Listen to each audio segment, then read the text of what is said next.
ತುಂಬ ದಿನಗಳಿಂದ ನನಗೊಂದು ಕುತೂಹಲ ಇದೆ. Why solo travelling? ಯಾಕೆ ಜನ ಅಲೆಮಾರಿಗಳ ಹಾಗೆ ಒಬ್ಬೊಬ್ಬರೇ ಸುತ್ತೋದಕ್ಕೆ ಹೋಗ್ತಾರೆ? ಇದರಿಂದ ಸಿಗೋದಾದ್ರೂ ಏನು? ಇವತ್ತು ನನ್ನ ಈ ಪ್ರಶ್ನೆಗಳಿಗೆ ಉತ್ತರ ಹುಡ್ಕೋ ಟೈಮ್ ಬಂದಿದೆ. Let's experience the first solo travelling journey of my life.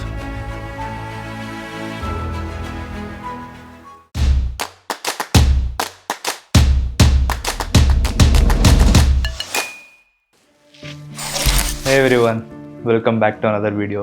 ಇಷ್ಟು ದಿನ ನಾನು ಗ್ರೂಪ್ಸಲ್ಲಿ ಟ್ರಿಪ್ಸ್ ಹೋಗಿದ್ದೀನಿ, ಬಟ್ ಲೈಫಲ್ಲಿ ಫಸ್ಟ್ ಟೈಮ್ ಸೋಲೋ ಟ್ರಾವೆಲಿಂಗ್ ಹೋಗ್ತಾ ಇದ್ದೀನಿ. Let's explore the hype for solo travelling is real or not.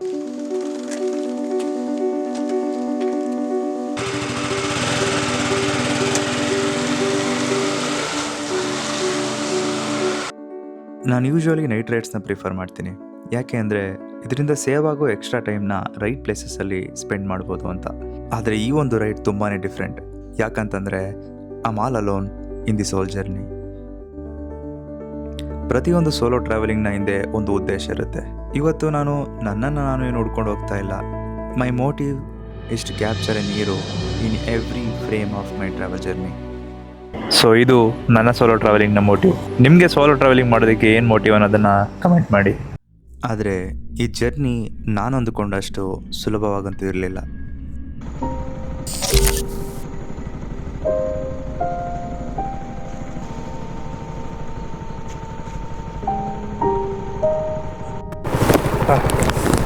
ಮಳೆ ತುಂಬ ಇವಾಗ ಸ್ಟಾರ್ಟ್ ಆಯಿತು.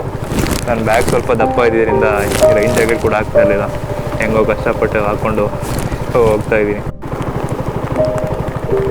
ನಾನು ಇಷ್ಟು ದಿನ ಮಾಡಿರೋ ನೈಟ್ ರೈಡ್ಗಳಲ್ಲಿ somehow it felt like the longest night drive of my life.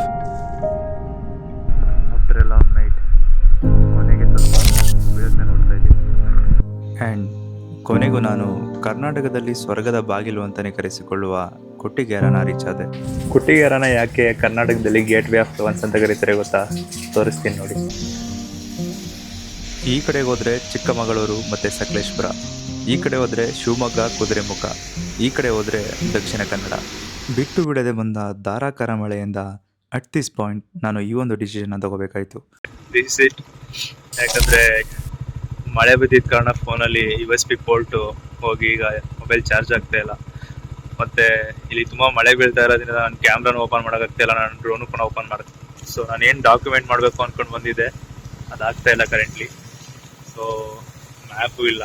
So I just enjoy my ride and go home. ಚಿಕ್ಕ ವಯಸ್ಸಿಂದ ನನಗೊಂದು ಅಭ್ಯಾಸ ಇತ್ತು. ಎಲ್ಲಾದರೂ ಹೋಗೋದಕ್ಕಿಂತ ಮುಂಚೆ, ಏನಾದರೂ ಮಾಡೋದಕ್ಕಿಂತ ಮುಂಚೆ ಈಗಾಗ್ಬಿಟ್ರೆ ಹಾಗಾಗ್ಬಿಟ್ರೆ ಅನ್ನೋ ಒಂದು mindset. But this time I broke this mindset. Finally I am back. ತುಂಬ ಮಳೆ ಬರ್ತಿದ್ರಿಂದ ವಾಪಸ್ ಹೋಗೋಣ ಅಂತ ಇದ್ದೆ, ಬಟ್ ಕೊನೆಗೆ ಒಂದು ಸಲ ಗಡಾಯಿಕಲ್ಲಿಗೆ ಹೋಗೋಣ, ಓಪನ್ ಇಲ್ಲ ಅಂದರೆ ನೋಡ್ಬಿಟ್ಟು ಹೋಗೋಣ ಅಂದ್ಬಿಟ್ಟು ಬಂದೆ. ನನ್ನ ಪುಣ್ಯಕ್ಕೆ ಓಪನ್ ಇತ್ತು. ಸೊ ಎರಡು ಹಿಂಗೆ ಗಡಾಯಿಕಲ್ಲು ಟ್ರೆಕ್ಕಿಂಗ್ ಮಾಡೋರಿಗೆ ಮೇಜರ್ ಕನ್ಫ್ಯೂಷನ್ ಏನು ಅಂತಂದರೆ ಇದರ ರಿಜಿಸ್ಟ್ರೇಷನ್. ತುಂಬ ಜನ ರಿಜಿಸ್ಟ್ರೇಷನ್ ಮಾಡೋದಕ್ಕೆ ಅರಣ್ಯ ವಿಹಾರ್ ವೆಬ್ಸೈಟ್ಗೆ ಹೋಗಿ ಚೆಕ್ ಮಾಡ್ತಾರೆ, ಬಟ್ ಅಲ್ಲಿ ಗಡಾಯಿಕಲ್ಲು ಲಿಸ್ಟ್ ಆಗಿರೋದಿಲ್ಲ. ಏನಕ್ಕೆ ರೀಸನ್ ಅಂದರೆ ಗಡಾಯಿಕಲ್ಲು ಬಂದು ಒಂದು ಟ್ರೆಕ್ಕಿಂಗ್ ಸ್ಪಾಟ್ ಅಲ್ಲ, ಇದು ಒಂದು ಎಕೋ ಟೂರಿಸಮ್. ಸೊ ನೀವು ಕುದುರೆಮುಖ ನ್ಯಾಷನಲ್ ಪಾರ್ಕ್ ಅಫಿಷಿಯಲ್ ವೆಬ್ಸೈಟ್ಗೆ ಹೋಗಿ ಎಕೋ ಟೂರಿಸಮ್ ರಿಜಿಸ್ಟ್ರೇಷನಲ್ಲಿ ಗಡಾಯಿಕಲ್ಲನ್ನು ರಿಜಿಸ್ಟರ್ ಮಾಡಬೇಕಾಗತ್ತೆ. ಮತ್ತು ಟೈಮಿಂಗ್ಸ್ ಬಂದು ಬೆಳಿಗ್ಗೆ 7 ಗಂಟೆಯಿಂದ ಮಧ್ಯಾಹ್ನ 1 ಗಂಟೆವರೆಗೂ ಇರುತ್ತೆ. Now we can start our journey to Gadaikallu peak.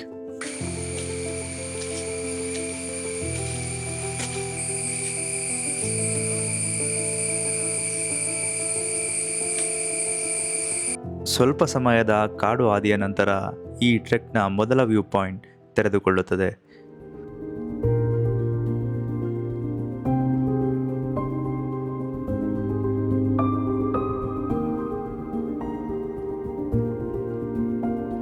ಕಲ್ಲಿನ ಬಂಡೆಯನ್ನು ಕೊರೆದು ಶಿಖರವನ್ನೇರಲು ಮಾಡಿದ ಪ್ರಯತ್ನಗಳನ್ನು ಪ್ರತಿ ಹೆಜ್ಜೆಯಲ್ಲೂ ಕಾಣುತ್ತಾ ಸಾಗಿದ ನನಗೆ ಈ ರೀತಿಯ ಒಂದು ಸ್ವಾಗತವನ್ನು ನಿರೀಕ್ಷೆ ಮಾಡಿರಲಿಲ್ಲ.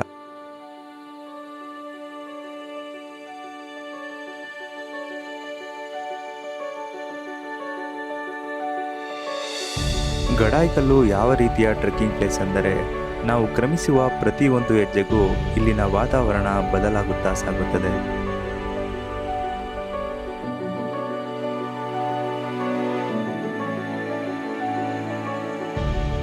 ಹೀಗೆ ಸಾಗುತ್ತಾ ನಮಗೆ ಗೊತ್ತಿಲ್ಲದ ಹಾಗೆ we will enter the dense forest part of ಕಡೈಕಲ್ಲು.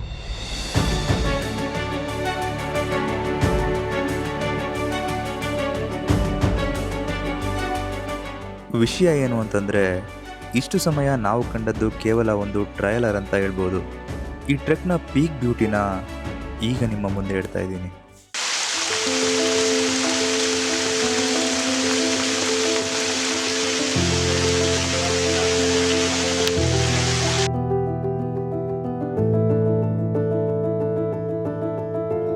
ಹೌದು, ನನಗೂ ಸಹ ಸ್ವರ್ಗದ ದಾರಿಯಂತೆ ಭಾಸವಾಯಿತು. ಆ್ಯಂಡ್ ಈ ಪಾಯಿಂಟಲ್ಲಿ, ಈ ಒಂದು ಮೂಮೆಂಟಲ್ಲಿ I really miss my friends and my loved once.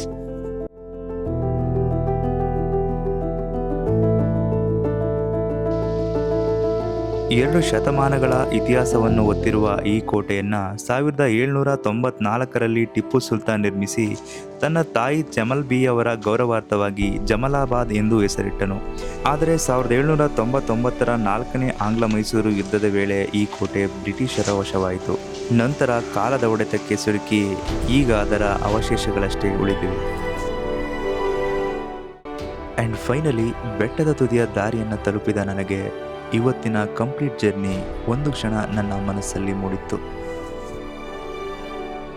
ಲೈಫಲ್ಲಿ ಫಸ್ಟ್ ಟೈಮ್ ಸೋಲೋ ಟ್ರಾವೆಲಿಂಗ್ ಹೋಗ್ತಾ ಇದ್ದೀನಿ. ಮಳೆ ತುಂಬ ಹೆವಿಯಾಗಿ ಸ್ಟಾರ್ಟ್ ಆಯಿತು. ಗೂಗಲ್ ಮ್ಯಾಪ್ ಇಲ್ಲದೆ ಕಳೆದ ದಿನ, ಡಿಜಿಟಲ್ ಕರೆನ್ಸಿ ಇಲ್ಲದೆ ಕ್ಯಾಶ್ ಯೂಸ್ ಮಾಡಿದಾಗ ಆದಂಥ ವಿಚಿತ್ರ ಆಘಾತ, ದಾರಿಯಲ್ಲಿ ಒಬ್ಬಂಟಿಯಾಗಿದ್ದಾಗ ಸಿಕ್ಕಿ ಮಾತನಾಡಿಸಿದ ಸ್ಟ್ರೇಂಜರ್ಸ್, ಈ ಎಲ್ಲ ನೆನಪುಗಳೊಂದಿಗೆ ಇವತ್ತಿನ ಕೊನೆಯ ಅಧ್ಯಾಯಕ್ಕೆ ನಮ್ಮ ಪ್ರಯಾಣ ಬಂದು ನಿಂತಿತ್ತು.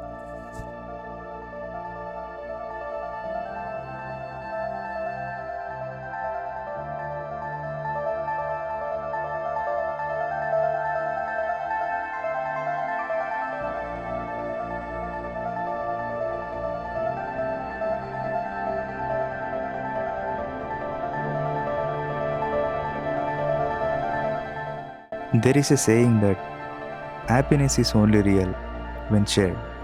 ಅರ್ಥ, ಜೀವನದಲ್ಲಿ ಸಂತೋಷವನ್ನು ಅನುಭವಿಸೋದ್ರಿಂದ ಅಲ್ಲ, ಹಂಚಿಕೊಳ್ಳೋದ್ರಿಂದ ಸಿಗುತ್ತೆ ಅಂತ. So here I am sharing my happiness journey with you.